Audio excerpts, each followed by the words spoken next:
at the midnight hour.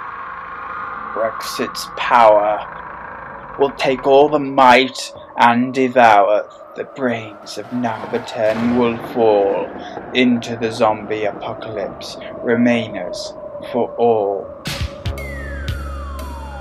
Time will tell what deal we get, a deal that we may soon forget.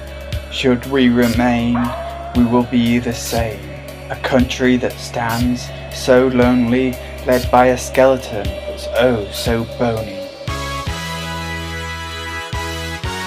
Hammond Horror presents a Universal Credit production.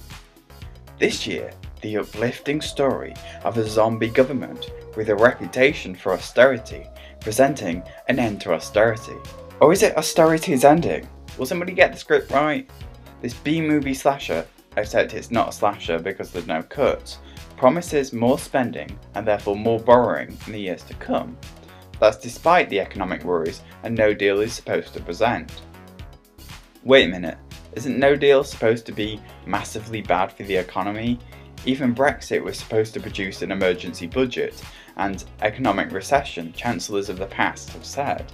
But anyway, more spending all around, which is great, until you realise the Chancellor is spending more money on potholes in Belfast than preparations for Brexit. There is also kind of an omission that despite the years of public sector cuts David Cameron and George Osborne introduced to reduce the deficit, that deficit still exists and is only going to get worse. By the way, the OBR all along has been predicting the government needed to spend more money than it actually needed to spend, and as a result the cuts have always been more than they should have been. But with an NHS, policing and schooling in crisis, the government can start spending again. Great.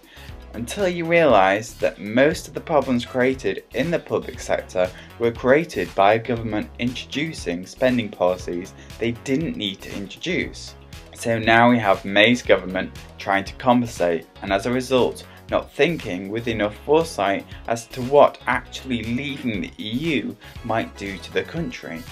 In fact, there is hardly any mention of the word Brexit in the budget statement. Don't forget, this budget comes on top of the $40 billion the UK is expecting to pay the EU under its proposed Brexit deal.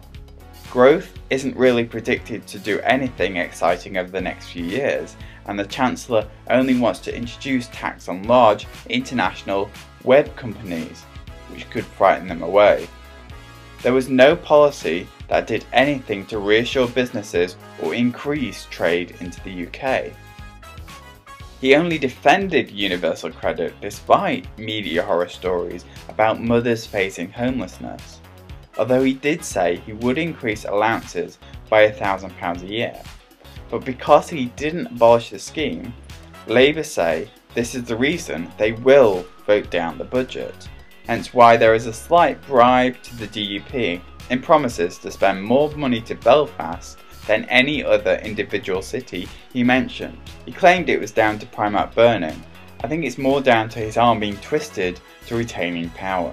Most importantly, Hammond could ride on the back of ghostly Brexit fears, hallowing in the distance to introduce a more extensive budget than expecting, using those same fears about what could happen if it got rejected to probably get it passed. But most scarily, it's a budget that cannot see or account for the gruesome politics in the months to come. As one MP put it, you won't be here next spring. This horror will make you scream. Join in the debate below and subscribe.